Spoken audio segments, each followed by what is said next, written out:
Today we're going to talk about how to stay in front of your competition in 2023.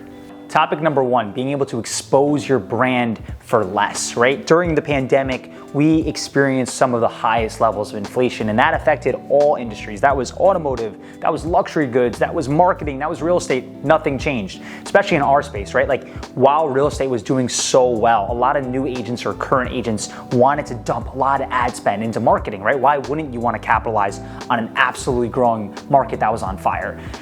In 2023, my prediction is a lot of these ad spend avenues will come down. As inflation settles down a little bit, as less people will spend money on branding themselves when the market cools down a little bit, I think you're gonna have a greater opportunity to get into avenues. So if you were spending $2,000 a month, $20,000 a month, I believe that when this cost comes down, you'll be able to use that same ad dollar, but go 20, 30, 40, 50% further. That's a powerful tool. So start considering today if you're looking at your 2023 projections of where you wanna go and where you wanna put those ad dollars.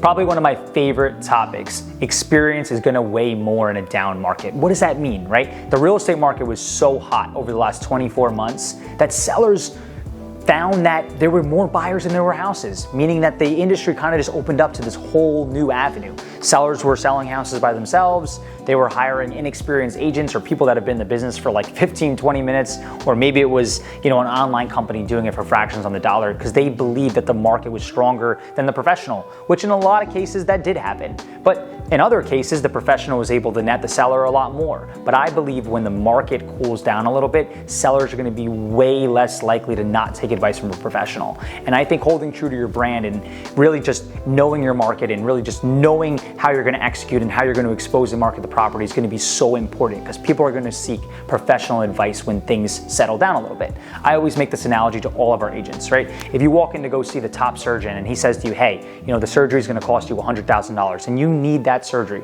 are you gonna go to the surgeon and say, hey, can you do it for 90? Of course not. And I think that's gonna be the same thing here. People that, charge industry rate, people that offer the highest level of service are gonna be way more likely to get hired.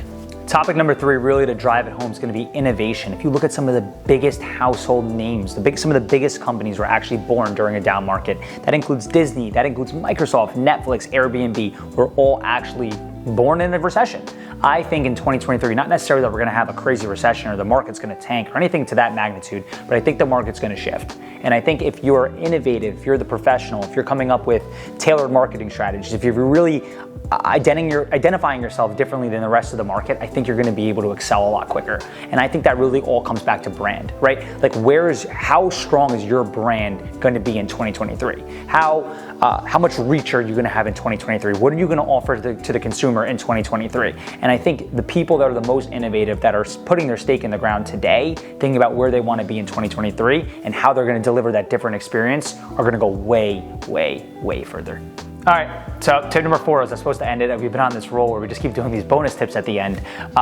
Something that I just live by is structure, right? Being set up properly from day one on whatever you're trying to do is going to be so important. The ability to multiply yourself by working with the right people around you is such a powerful asset. And I think anyone that's not structured right, that may or may not experience more business because they were doing, let's say, like they were a middle range agent, or they were doing just enough business where now when the market kind of like pulls back a little bit and they're going to grab a lot of that market share, if you're not structured the right way, you're going to collapse. So I think being structured from the beginning, even people wait to be influx with business to get structured. Really, you got to get structured before you have the influx of business, and then you're going to be able to support that and you're going to go so much further. As always, guys, if you like this content, if you support this content, if you like this channel, hit the like button, hit the subscribe button, comment. We love the feedbacks. Message us on any of our platforms. And as always, thank you for tuning into another episode of TLG Vlogs, and I'll see you guys next week. Bye.